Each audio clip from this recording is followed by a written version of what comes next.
AMD has finally had their showcase with RX Vega, and it's good or bad depending on what you're hoping for. Then we have Intel's 12-core CPU base clock, so stay tuned.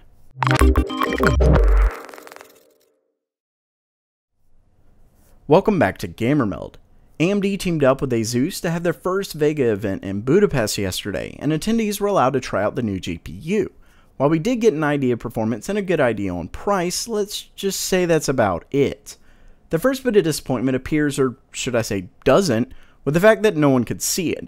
Vega was trapped behind a case that unfortunately didn't allow for any real viewing. There were two systems going head to head, with the AMD GPU running on a FreeSync monitor and NVIDIA with G-Sync. The game was Battlefield 1 and it was set at a resolution of 1440p. As far as the monitors used, we really don't know what they were since they were covered up. Besides a slight hiccup at one point, which is understandable, either way, both GPUs seem to be relatively the same as far as feel. Yep, no FPS counters, no nothing.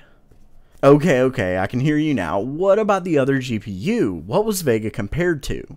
Well, that's where things get good or bad depending on your perspective. Vega was pitted against the 1080, not the TI version. Now for those who follow the channel, you'll remember that there was some recent news I did in a video on a possibility of 3 versions. Well, now I don't know. The way that they phrase everything, it's Vega. Just Vega. Like there's one main version, which seems to be the case going all the way back to CES.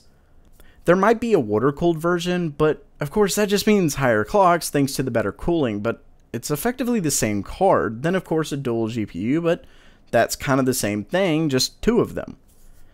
Now, they could be holding back. That's a possibility, and with the secrecy of the FPS counter, it might happen, though with the hiccup, it more seems like they simply have more work to do. Really, I just don't see any reason for them to do it this late in the game. NVIDIA isn't releasing Volta tomorrow, and I doubt there's anything they would do right away with the 1080 Ti having just launched anyway. With all of that said, those who are wanting a 1080 might want to hold off, because one other piece of information was revealed at the event. AMD stated that the difference in price between the two systems was $300, with Vega being the cheaper of the two. Now, it's being debated on as to how much the difference between the G-Sync and FreeSync monitors were, since that should be the determining factor to reveal Vega's price. It seems most outlets think it's around the $200 mark between the two, which sounds about right. It could be more like $150 or as high as say $250. But using that mark, the $200 as the number, it's pretty safe to say RX Vega should come in roughly $100 less than the 1080. For someone wanting a 1080, that's definitely not bad. Of course, had they released it before the 1080 Ti and subsequent price drop of the 1080, it would be pretty amazing. But alas, this is now, so that should put RX Vega around $400 on release, which is definitely not a bad deal. Next up, Intel quietly released news on their upcoming 12-core Core X 7920X CPU. And let's just say AMD's Threadripper team is probably throwing a party.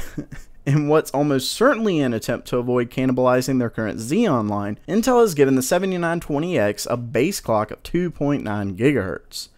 Yeah, well that is only the base, and given the overclocking of their other line, I'd put it somewhere around a turbo clock 3.0 frequency of say 4.1 GHz. That's not bad.